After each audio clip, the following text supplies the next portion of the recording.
발달장애인 24시간 지원체계 구축에 대한 이야기 스튜디오에 나와 있는 이혜연 기자와 더 나눠보도록 하겠습니다. 이 기자, 전국 장애인 부모연대가 요구하고 있는 24시간 지원 체계에 대해서 좀 더 구체적으로 들어볼까요? 네, 이 24시간 지원 체계는 단어의 뜻에서도 알 수 있는데요.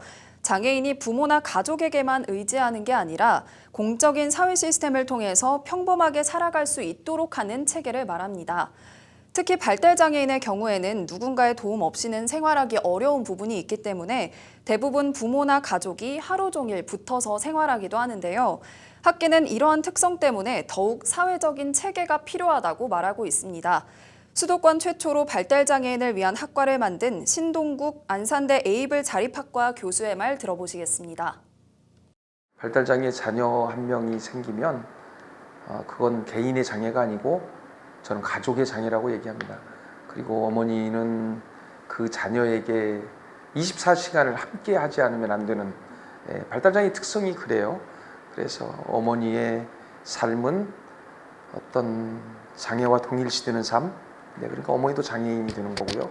그런 차원에서 발달장애에 대한 지원 체계가 고민하고 노력해야 된다는 부분입니다. 네, 그렇다면 이 연대 측은 발달장애인들에게 하루 종일 돌봄 서비스를 지원해줘야 한다는 건가요?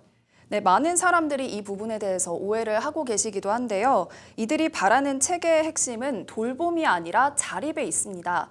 모든 발달장애인의 24시간 지원을 해달라 이렇게 요구하는 건 아니고요. 필요한 시간에 필요한 사람이 필요한 혜택을 받을 수 있는 체계를 구체적으로 정립해달라 이런 말입니다.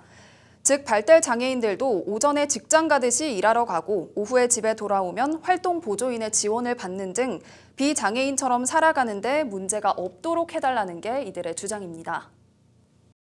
이 아이들이 24시간이라고 하면 최소한 낮 시간에 저희 일반한 성인들이 낮 시간을 누리고 집에 들어와서 저녁 시간을 누릴 수 있는 것처럼 이 아이들이 밖에서 무언가를 조금 하고 들어올 수 있고 집에 들어와서 좀 편안한 안락함을 누릴 수 있었으면 좋겠다는 내용의 골지이고요.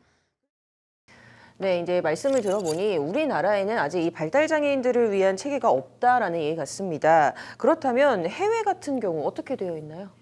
네, 대체적으로 우리가 선진국이라고 부르는 주요 국가들은 이 장애인을 위한 사회적인 시스템이 좀 잘 정비가 돼 있습니다.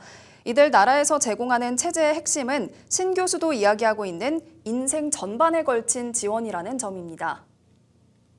독일이라든가 미국, 스웨덴, 기타 등등 많은 유럽 국가들, 거기는 발달장애 자녀가 진단을 받게 되면 확정이 되게 되면 그때부터 아이의 특성에 맞게 최초 2주 동안에는 일주일에 한 2회 정도, 일요일에 한 1시간 반 정도씩을 가서 직접 담당자가 그 가정에 있는 발달장애의 내용을 파악하고 거기에 따라서 계획을 수립하고 인생 전반에 걸친 개입을 하게 됩니다. 독일 같은 경우 장애 유형을 구분하지 않고 포괄적인 시스템을 바탕으로 개별 특성을 고려하는데요. 대표적으로 자폐성 장애인 대의원 제도가 있습니다. 이 제도는 지방정부의 교육청에 소속된 자폐성 장애인 대의원이 자폐성 장애에 관한 질문들에 대해 학교, 부모, 학교 외부 기관들의 정보를 제공하고 상담하는 역할을 담당하고 있습니다. 프랑스의 경우 장애인 전담 원스톱 센터인 지역 장애인 지원센터를 설치해서 장애인과 관련된 창구를 일원화하고 행정처리 전반에 걸쳐 개입하는 형식으로 지원이 이뤄지기도 하는데요.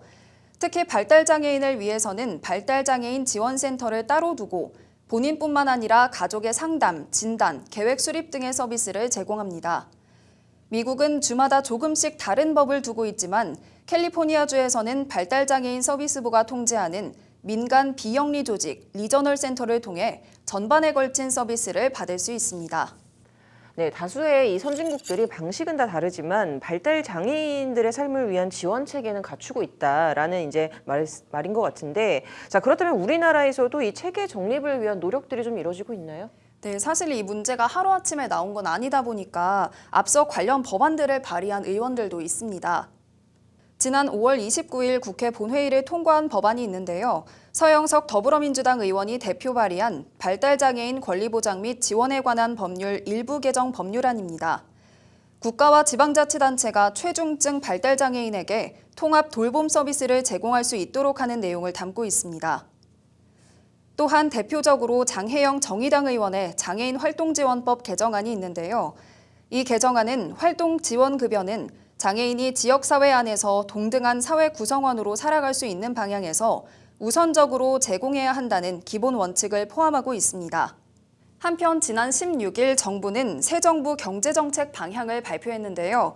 2024년까지 시범사업으로 진행 중인 최중증 발달장애인 24시간 돌봄 사업 등을 확대한다는 내용이 담기기도 했습니다.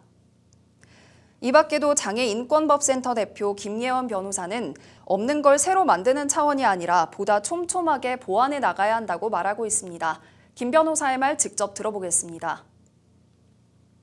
법적으로 전혀 없는 것을 새로 만들어야 된다라는 차원의 얘기는 지금 현재는 크게 많지는 않아요. 포괄적인 차원의 장애인 복지법을 없애고 장애인 권리보장법으로 나아가자라는 측면이 있고, 장애인 사건의 특수성을 감안해서 좀 엄벌할 필요가 있는 사건들은 처벌합시다라고 해서 장애인 학대 처벌특례법 같은 것들을 제정해야 된다라는 목소리는 있습니다. 네, 관련 법안들이 아직 계류 중인 것들이 있어서 추이는 좀 더 지켜봐야 할 것으로 보이네요. 이번 주 여기까지 듣도록 하겠습니다.